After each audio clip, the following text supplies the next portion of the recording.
Yeah, let's do that. But Jonathan, we are again just like so excited to have you here and just kind of hear about your story and kind of hear about like some of the background and some of the things that have happened in your past and like how God has like come like into the midst of that and is now like giving you literally a humongous platform for you to be able to like share about Jesus.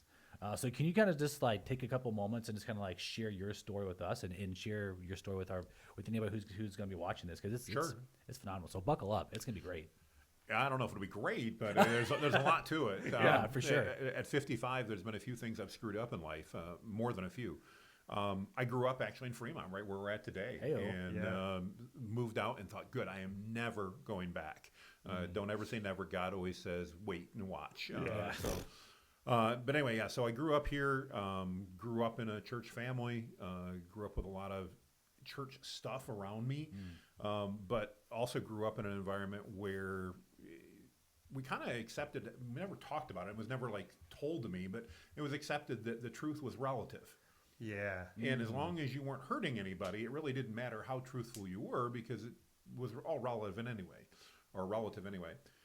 Fast forward, I got into sales and things like that, and I was working for an IT company, doing very well, probably better than I've ever done in my career. And they came to me and said, "Hey, we own this other company.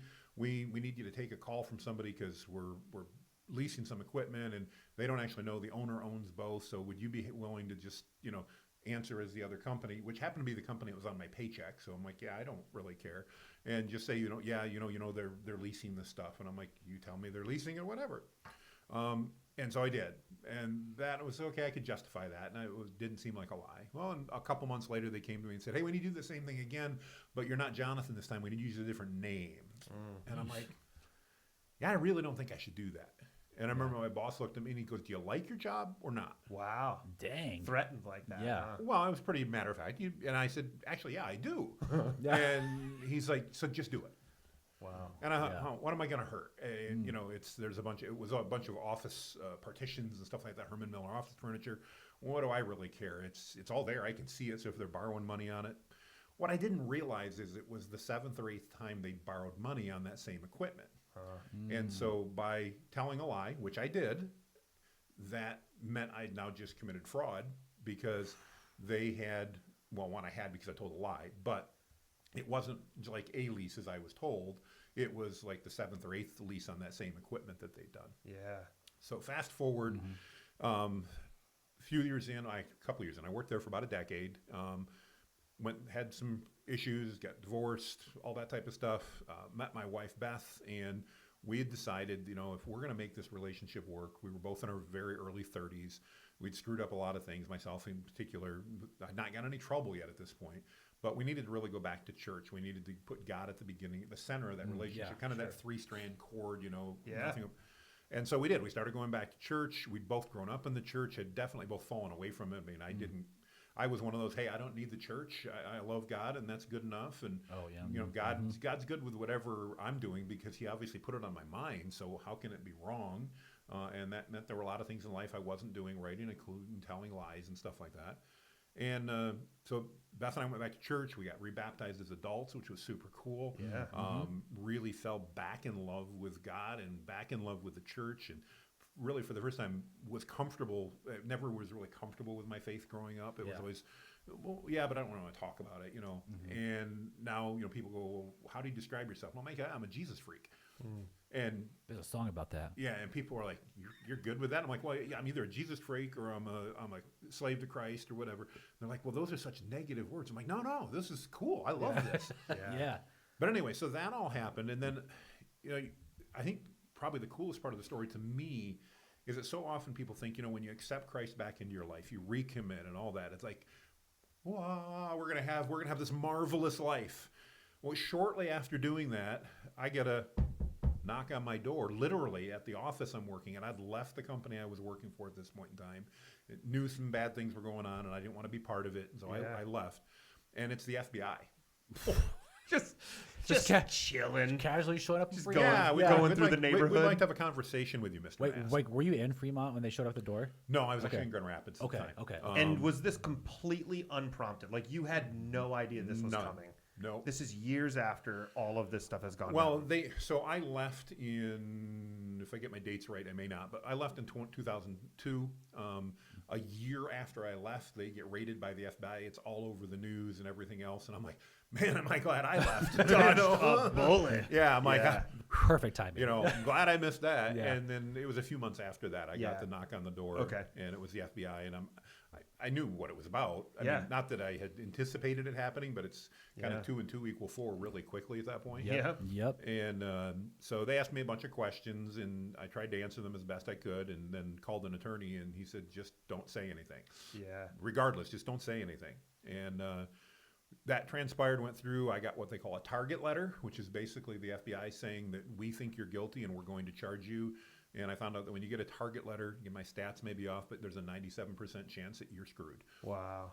because the government does a pretty good job of Yeah. either putting things together or making things up. Yes, I have a negative impression about certain aspects of the government. Yeah, That's sure. life.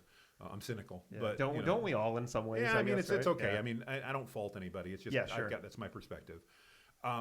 But went through it, and I remember sitting in my attorney's office probably a year later, and he goes, "Jonathan, you're going to prison." I'm like, I You told said the you said prison. prison, yeah, Not jail. no, prison. Prison. I'm like, I told a lie. I did. Yeah. I admit, Yeah. I screwed up. I told a lie, but I didn't make any money. I didn't do it.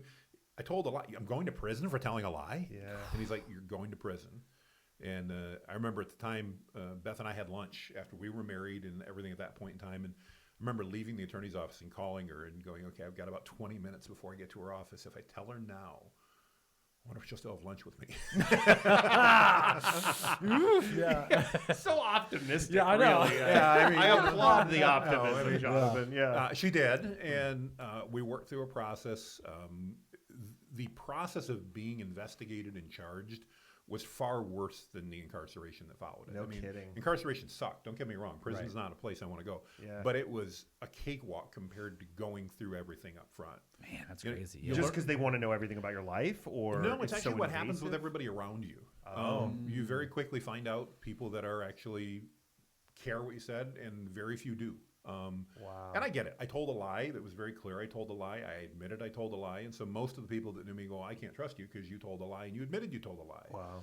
And to bring all this together, I guess the part that was interesting to me is this is now about a year or so after we've recommitted our lives to Christ and everything else. And you're like, man, now life's supposed to be all Good. bed of roses, no Yeah. thorns. And I'm like, I can't see no freaking rose petals. This is Yeah. all thorns. Okay. Yeah. Nice. Yeah. So anyway, yeah, fast forward, I accepted a plea agreement. I was guilty. I did tell a lie. So Yep. I got charged with a bunch of conspiracy charges. They said, in the way the federal government works, the state won't put you in prison because you told a lie. It's really pretty minor. But on the federal level, and not to minimize what I did, I told a lie I shouldn't have. But on the federal level, it's all conspiracy now. And so I got conspiracy to commit mail fraud and wire fraud and a bunch of other things. Jeez. Yeah. And I remember actually, of all things, I ended up on the phone with Dave Ramsey talking about this, believe it or not. Really? And his comment to me was, "So you should have known that something you didn't know and you're in trouble because you didn't ask." And I'm like, yeah, that's pretty much exactly it. You nailed it. He has a way of succinctly saying Yeah. things, Yes, he doesn't does. he? He does. Like Yeah. him or not, the end result was I had thought, if I don't look behind that door, I know something wrong's going on. But if Yep. I don't look behind it, I'm not responsible for it.